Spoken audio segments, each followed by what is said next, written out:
ये इंसान का बच्चा है, इस विचित्र औरत के गर्भ में कैसे पल सकता है? मुझे लगता है इसने किसी इंसान से प्यार किया होगा, तभी इसको इंसानी संतान पैदा हुई है। और ये कोई इंसान नहीं, इसके सर पे सिंग दिख रहे हैं। ये ना डायन है, ना इंसान, ना कोई भूतनी, कोई विचित्र प्राणी है ये। आज तक हमने इसके जैसे कोई दूसरा इंसान या कोई भी जानवर, आत्मा, डायन, भूतनी कुछ नहीं देखा। हमें ये समझ नहीं आता हम इसको क्या नाम दें। ये बहुत खतरनाक हो सकती है, हमें इससे दूर ही रहना चाहिए। दुश्मन अगर पहचान में आ जाए तो उससे लड़ने में आसानी होती है। अगर पता नहीं कि दुश्मन कौन है तो उससे लड़ना बहुत कठिन होता है। अरे ढूंढो उसको जिस इंसान से इसने प्रेम किया था। अब वो इंसान ही इस विनाशनी को रोक सकता है। सुना है प्रेम में कितनी भी बड़ी बुरी शक्ति हो, अपने प्रेम के सामने हार मान ही जाती है। अब इसको सिर्फ इसका प्रेम ही रोक सकता है। इसके हाथ में इंसानी बच्चा इस बात का गवाह है कि ये किसी के प्रेम की निशानी है। मैंने किसी इंसान से प्रेम नहीं किया, मैं एक विनाशनी हूँ। उसके बाद भी मैंने अपने गर्भ से एक इंसानी बच्चे को जन्म दिया। मैं ये सब कर सकती हूँ, तो सोचो मैं क्या नहीं कर सकती। तेज तूफान आता है और सारे गांव के लोग डर के भाग जाते हैं। इनको क्या लगता है ये मेरे बच्चे को इंसानी दुनिया में नहीं रहने देंगे? मैंने अपने जीवन के 60 जवानी के साल नेक इंसानों के बीच ही गुजारे हैं, किसी जोर जबरदस्ती या जादू से नहीं, खुद इंसानों की मर्जी से। जब एक नेक इंसान मुझे 60 साल अपने महल में रख सकता है अपनी मर्जी से, तो सोचो जब मेरी खुद की मर्जी होगी तो मैं क्यों नहीं इंसानों के बीच रह सकती। वहीं दूसरी तरफ एक मछुआरा सुमित अपनी मछली लेकर गांव की ओर आ रहा था। उसके चेहरे पे बहुत मायूसी थी। पूरे 9 दिन हो गए, मेरे जाल में मछलियां भी इतनी आ रही है, परंतु मेरी मछली कोई खरीद ही नहीं रहा। एक अजीब सा श्राप लगा है। मेरी मछलियां बिकेंगी नहीं तो मेरी बूढ़ी माँ और मेरी छोटी सी बहन क्या खाएगी? मुझे जल्द से जल्द इसका कोई समाधान ढूंढना होगा। एक काम करता हूँ, राजा के पास चला जाता हूँ। राजा मेरी मछली खरीद लेंगे तो मेरे घर में चूल्हा जल जाएगा। जब गांव वाले रास्ता बंद कर देते हैं तो फिर वो रास्ता महल से ही निकलता है। ये सोचते हुए वो महल की ओर चल देता है। अंदर आकर देखता है तो राजा अपने सिंहासन पे चुपचाप बैठे हुए थे। महाराज, महाराज, मेरी मदद कीजिए। पिछले 9 दिनों से एक भी मछली नहीं बिकी। आप मेरी मछली खरीद लीजिए महाराज। न जाने कौन सा पाप कर दिया है मैंने जो मेरी एक भी मछली नहीं बिक रही है। महाराज, महाराज, मैं आपसे बात कर रहा हूँ, आप मेरी बात सुनना नहीं चाहते क्या? सुमित के कई बार पुकारने के बाद भी जब राजा ने कोई जवाब नहीं दिया तो सुमित परेशान हो गया। ठीक है महाराज, आप मेरी बात नहीं सुनना चाहते तो मैं लौट जाता हूँ। भला एक गरीब की बात कौन सुनना चाहेगा? मैं कितनी आस लेकर यहाँ आया था। वो लौटने ही वाला था, तभी मंत्री ने कहा, क्या तुमको नहीं पता कि क्या हुआ है महाराज के साथ? महाराज के साथ? नहीं मंत्री जी, क्या हुआ है महाराज के साथ? बताइए ना। महाराज इस सिंहासन पे जम से गए हैं, न कुछ बोलते हैं न कुछ फैसला कर पाते हैं, बस एक ही अवस्था में रह गए हैं। अरे ये सब कैसे हो गया? महाराज तो हमेशा सबकी मदद करते थे। ये एक बड़ा जादू है जिसका असर महाराज पे हुआ है। अब हमको ये समझ में नहीं आ रहा है कि महाराज इस जादू से बाहर कैसे निकलेंगे। ये तो बहुत अन्याय हुआ है महाराज के साथ। तभी वहां तारा आती है। तुम इस गांव में मछुआरे हो ना? रोज तालाब में मछली पकड़ने जाते हो? हाँ, परंतु मेरी एक भी मछली बिक नहीं रही। पर अब मुझे यहाँ से जाना होगा, क्योंकि इस महल के लोग पहले ही बहुत परेशान हैं। रुको, इस परेशानी से निकलने का उपाय सिर्फ तुम्हारे पास ही है। मेरे पास? मेरे पास कैसे? यहाँ से 100 कोस दूर एक पीला तालाब है। उस पीले तालाब में एक सुनहरी मछली है। यदि मछली को पकड़कर ले आए, उस मछली के पेट में वो चमकदार हीरा है। वो हीरा इस महल में लाया जाए तो इस महल से जादू हटाया जा सकता है। ये महल विनाशिनी ने अपने जादू से बांध दिया है। ये कोई श्राप नहीं है, जादू है, और जादू को जादुई चीज ही तोड़ सकती है।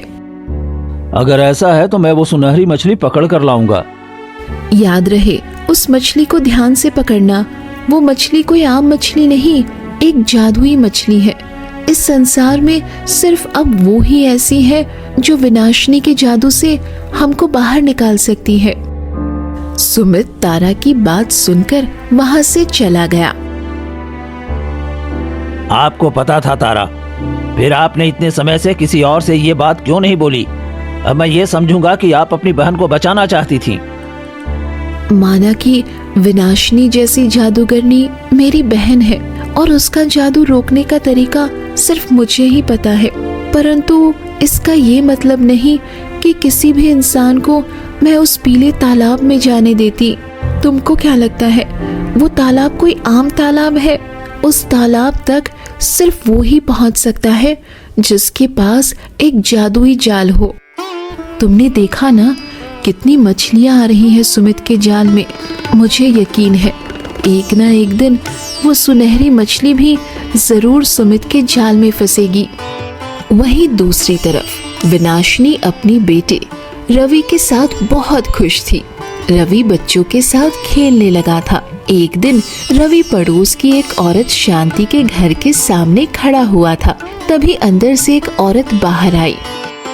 अरे तुम यहाँ क्या कर रहे हो? जाओ जाओ अपने घर जाओ और आइंदा इस घर के सामने नजर मत आना। तुम जानते भी हो तुम किसकी संतान हो।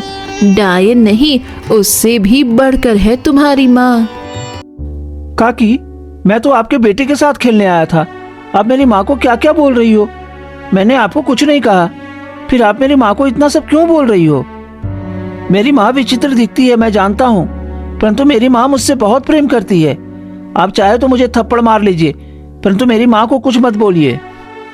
अब मुझे पूरा यकीन हो गया ये बच्चा उस सिंह वाली विचित्र औरत का नहीं है। इस बच्चे की सूरत, बात सब इंसानों जैसी है। मुझे पता करना होगा आखिर ये बच्चा कौन है और इस विनाशिनी के पास कहाँ से आया। काकी बताओ ना, आपका बेटा कहाँ है? मुझे उसके साथ खेलना है। उसके बाद मेरी माँ आ जाएगी और फिर मुझे कमरे से बाहर नहीं आने देगी। शांति को तो आदत थी सबके घरों की बात सुनने की और उसको 1000 जगह जाकर करने की। उसने मन में सोचा, 6 साल हो गए उस विनाशिनी को यहाँ रहते हुए। उसने नुकसान तो किसी को नहीं पहुँचाया, परंतु मुझे पता कैसे नहीं लगा वो अपने सामने अपने बेटे को घर से बाहर नहीं निकलने देती। मुझे इस बात की गहराई में जाना होगा। क्या पता कोई ऐसी बात मेरे हाथ लग जाए जो किसी को पता ना हो। रवि बेटा, ये बताओ ना, और क्या क्या करती है तुम्हारी माँ? कुछ नहीं काकी, वो बस मुझसे बोलती है जीवन में एक ऐसी घड़ी आने वाली है जो 400 वर्षों में एक ही बार आती है और वो घड़ी आने में 7 दिन बाकी हैं। और जैसे ही वो घड़ी आएगी ना, मेरी माँ ना मुझे अलग दुनिया में भेज देगी। अरे मैया, ये क्या? कोई अपने ही बेटे को अलग दुनिया में भेजने की बात कर रही है। बहुत ही अजीब बात है। पक्का ये विनाशिनी अपने ही बेटे को किसी नरक जैसी दुनिया में भेजने वाली है। मैं सोच ही रही थी आज तक इस औरत ने अपना बच्चा खाया क्यों नहीं। इस तरह की औरत अपना बच्चा खा ही लेती है।